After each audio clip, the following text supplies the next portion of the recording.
Joining us now, Alfredo Ortiz. Alfredo is the president, CEO of the Job Creators Network, and they're the mastermind behind the new Get Out the Vote campaign. Keep America America. Go to keepamericaamerica.com, keepamericaamerica.com. And he's joining us now. Alfredo, great to have you, man.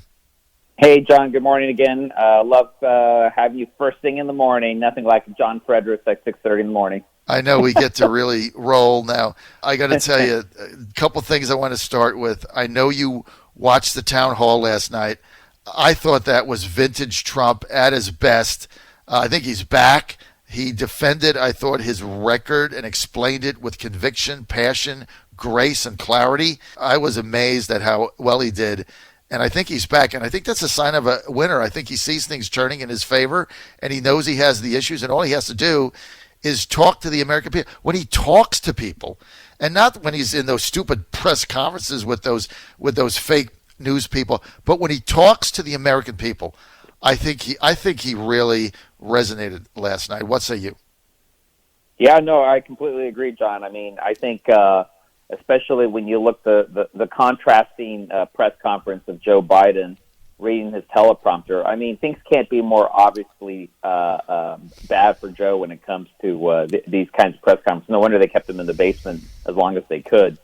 But yeah, I just can't wait for the actual debate, John. I have my popcorn ready, and that will be great watching President Trump eat Biden up. The way he handled this yesterday, I mean, they took 90 minutes of questions. It was a town hall. Questions, although they had them written out, they were unscripted. I mean, they got to ask whatever they wanted the president to see him ahead of time. I thought ABC did a nice job in the way it was organized. I thought it was fair. People that voted for him didn't vote for him and didn't vote at all and were undecided.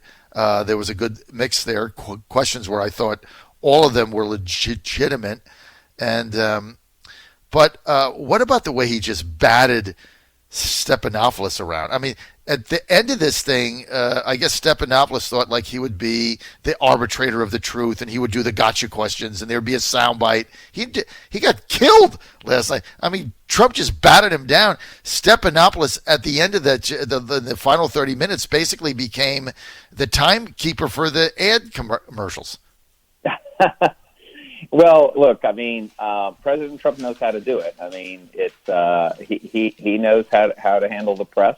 And look, when you've got facts on your side, John, you know this, right? The truth shall set you free, kind of thing, right? I mean, the truth and facts are in his favor. They try to keep using, all these different things. Of course, the Woodward book is the latest thing, trying to throw it at him. But look, the reality is we had a record economy before this pandemic came out of the blue, and it's rebounded faster than anybody would have anticipated. We have almost 11 million new jobs. We're halfway there. I'm not spiking the football in any way, shape, or form, but the record time in which we did that in 4 months is amazing. And it's going to keep on going, right? What we had are a lot of draconian issued regulations by a lot of these Democrat cities and governors that were really holding the economy back. I think you're seeing, for example, in Pennsylvania, those business owners just won their court case against the governor there. Of course, he's going to appeal it probably all the way up to the Supreme Court. And I can't wait to see that discussion because it was clearly, I think, I'm not a lawyer, but against the U.S. Constitution and the Takings Clause.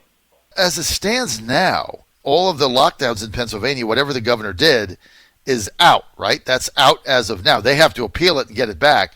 But if I wanted to go and open my business up in Pennsylvania, my understanding is I could go forward with that, right? That's my understanding, John. So, which is great. I mean, look, Pennsylvania, obviously a key state, especially, also on energy. I mean, it's amazing how many times Joe can keep lying and the media lets him get away with it. On the whole fracking thing, how many times have you've seen this as well, probably half a dozen times, that on record, on TV, he has said he's done with fracking? I mean, and they keep letting him get away with him saying, quote unquote, that he's not. He of course is against fracking. I mean, he has said it. It's on record, and so has Harris. This administration clearly, with their Green New Deal, $93 trillion or whatever that size of that monstrosity is going to decimate the economy. and areas like Pennsylvania will be hard hit. So I'm glad that finally business owners, as you know, they're the best advocates for themselves, right? And that's what we do at Job Creators Network, is try to advocate for that. But I mean, everything that we believe in, John, you and I, is really, really on the ballot in November. I mean, our freedoms, our liberties, free enterprise. Things were going really great, pre-pandemic, and we're starting to recover. We're starting to see things back. But I love seeing how people are really now starting to speak out. These business owners suing the governor in Pennsylvania. We need to have more of that, right? We need to have more of that kind of pushback, because we're not victims, and I refuse to allow us to become victims. Our small business owners are hurting, and they need a lot of help. But we need to do what this campaign says. We need to keep America.com, and all the ideals and beliefs that have made this country, what it is today, the wonderful country that it is, and safety and security being a key part of that as well, John.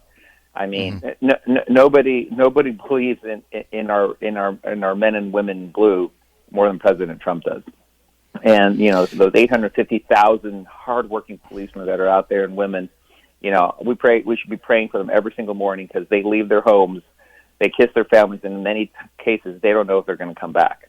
Anybody that saw, and the president mentioned it yesterday, anybody that saw the assassination attempt, the ambush of those two deputies in Los Angeles, anybody that saw that in cold blood, shot through the window, they're just sitting there, minding their own business, doing their job.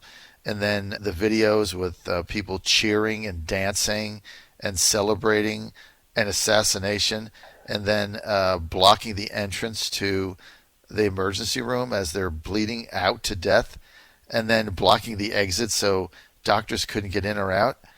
I mean, anybody that saw that, Alfredo, I mean, what is going on? John, look, it's horrific, and I really do blame these Democrat leaders, including Biden and Harris in this case, for not condemning. This is clear violence in our streets, and there's no room for that. There's wonderful room for protesters. I support those protesters day in and day out, as long as it doesn't turn into violence and to looting and just criminality that we're seeing on the street. I mean, protesting is one of the rights that, thank God, we actually have in this country. So both sides have that right? But the criminality we're seeing on the streets, John, it's just unbelievable. I mean, that's again why we have Keep America.com, because it's that safety and security that we love and that we so desperately need to be able to have a working society. It's just so critical, and they just seem to just be allowing for it to happen. With seemingly no condemnation coming from anybody on the left. Well, they never even talk about it. I mean, that was the amazing thing. I mean, Kamala Harris was, flying around. She's been flying around the country. I mean, she's from California. They never addressed it. Then, and let me just ask you something else. They all flew to Kenosha to meet with Taylor's family. But did they fly to Los Angeles? Did they go there to meet with the family of the cops that were gunned down? Did they bother to do that? Did they even mention it? Did they even care? Or, that's not they don't want to upset their constituency? I mean, are you kidding me? Well, that's a great point. I don't think, in fact, they have visited the family members of any one of the policemen that have been injured or shot, sadly, to death over the past several months during all this violence. I don't think they have visited a single family. Not one time. Not one time. They don't care. It's just pathetic. And look, John, it doesn't go past me. I mean, we do have issues, right, within police forces, within police departments. Yes. There will always be bad cops. There will always be bad people. I mean, that's just the bottom line. And what we need to do is just make sure that we have a system that can identify them maybe earlier on. Maybe there needs to be, more stringent psychological tests. I don't know what the answer is, John, honestly. But to label all 850,000 hardworking, men and women in blue as bad, it's just horrific. And what that does to our society, I mean, it's just unbelievable. I mean, but this is like right out of the playbook of the left, right? I'm just going to switch over to the coronavirus, the vaccine. We may literally see a vaccine in a handful of weeks, which would be amazing. And instead of celebrating, instead of, cheerleading the scientists and the community that's working on it, right? The scientific community that's working on trying to solve for this, what are they doing? They're seeding doubt amongst the American public about a vaccine. So they'd rather have people die, right, than to have President Trump have a successful launch of a vaccine pre-election. It's just pathetic, John. It's just pathetic, and it's disgusting. What is wrong with them? I agree with you 100%. The Dems would rather have people die, right, than celebrate a successful vaccine if it helps Trump win re-election. I mean, you can't get sicker than that, right? And these are the same horrible Democrats that run around with, the masks on and, talking about 190,000 people dead, although we now know that the real number of people that have died from COVID-19 without underlying other health morbidities is about 9,200. Now, we know that. The CDC said that, not the Trump administration, not Azar. 9,200 is the number. Those are people that got the disease, didn't have anything else wrong with them, and died. That's 9,200 too many, but we got 330 million people in the United States. The fact that the Democrats are not celebrating this vaccine is frightening. I mean, think about this, John. Think about this. If it was Obama in there, tell me that they wouldn't be having like ticker tape parades at this point, right? And having like fit-in sessions, to bring in the universe to be able to speed it up even further. And I mean, it's just so ridiculous, right? I mean, they should completely be celebrating and rooting on the scientific community for that cure, right? That is the American thing to do. But they are just so eager and anxious to try to get rid of President Trump. They are throwing everything possible, including blocking, right, the possibility of people using it. I mean, that is horrible. We already have people that are worried about vaccines in general, right? And so then to layer that on top of it, this doubt. And Fauci even says, look, it's working. The system works. You saw how they had to put a pause on the test for a bit on the phase 3 clinical trials. But that's perfect. That is exactly the way the system's supposed to work, so that we have, when we launch the vaccine, we know that we've done everything that needed to be done to make sure that we've got a healthy answer, to this horrible pandemic that hit us out of the blue. But, again, we love people to go to keepamerica.com, John. It's so important. This truly is the most consequential election. I know people probably hear that every 2 years, but this one truly, truly is. It couldn't be more apparent what's happening here. I mean, this is truly a divide of philosophies. There is the America that you and I both have learned to love, that has done so much for me as an immigrant. And then there's the anti-America that the left seems to be loving and embracing and encouraging. And so, we need to do everything possible. We need folks to go, to the site, please. Bottom line here, John, is that everything that you can do is going to matter in this election. So what we like to say is, you do a little, do a lot, but please do your part. And that's why we need people to go to keepamerica.com, John. KeepAmerica.com. We've only got a couple more minutes.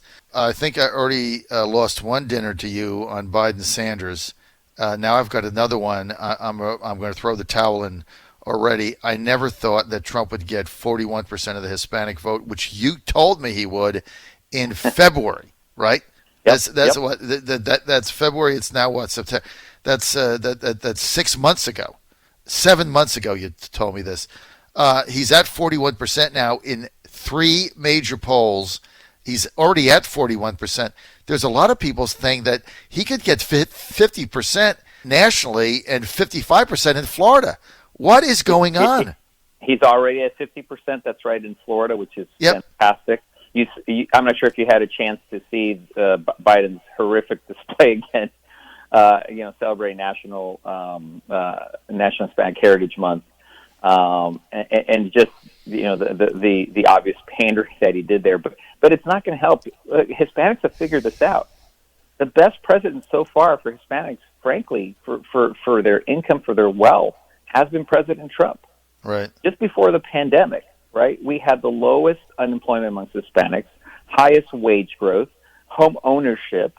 I mean, in fact, last year, 2/3 of home ownership, new net home ownership, was due to Hispanics, right? The Latina businesswoman, right? Small businesswoman is the most active of any entrepreneur out there, right? They understand that low tax and low regulation environment, right, that President Trump, cheered for and pushed for from day one, helped lead to the greatest economic success for Hispanics, right? Including, obviously, that Hispanics in general are just so entrepreneurial.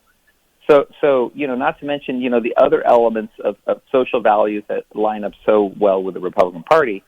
But really, look, John, it's not about immigration, and this is where the left just doesn't get it. Unidos US, which is a very left-leaning think tank advocacy group here in D.C., they did a survey amongst Hispanics, and guess what was the number one issue for Hispanics? What? It wasn't immigration like the left always thinks it is. It was jobs in the economy, John.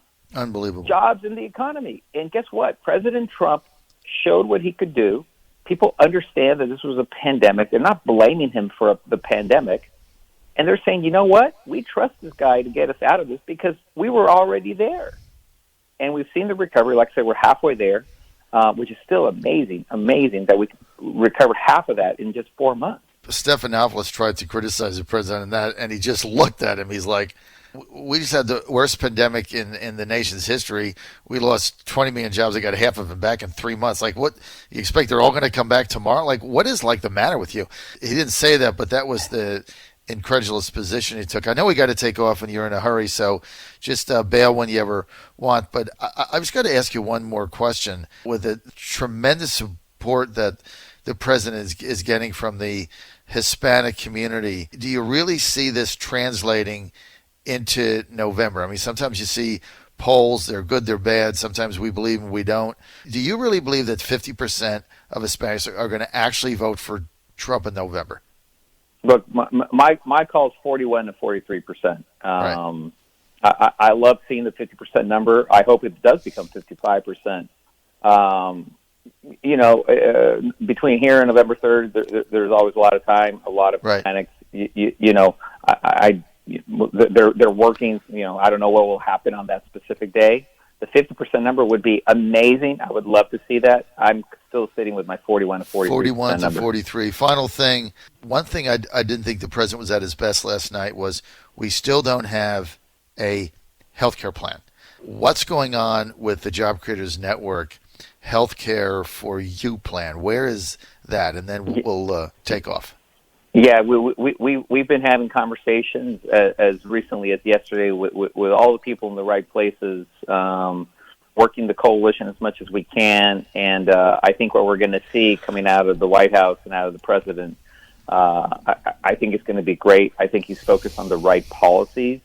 But at the end of the day, as you and I have talked about, this election isn't really necessarily a policy election. This is really a vote against Trump, the man, the individual, the personality, so to speak, and really, quite frankly, against our ideals as a country, right? I mean, that's literally what's on the ballot. And so I think, when you look at what is going to be presented out of the White House, we're going to be focused on the most important thing, which is personalized health care. It's going to be about less government, more choices, lower costs. And it's that easy, John. And we've seen, and it's going to be led a lot of it by dropping the regulations that have really choked innovation across the country.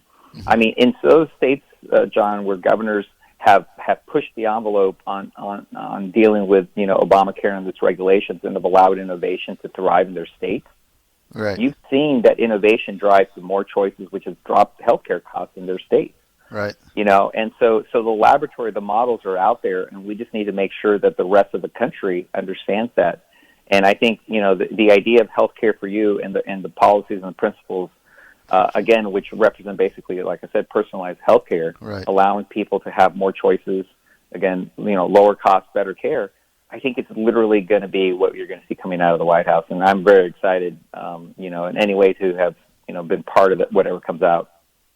All right, I got to roll, and I know you have to take off too. Alfredo Ortiz with us, the president and CEO of the Job Creators Network. Go to keepamericaamerica.com, the most important election ever. Keepamericaamerica.com. Alfredo, thanks for being with us early. Love having you on at the early hour. Alfredo Ortiz.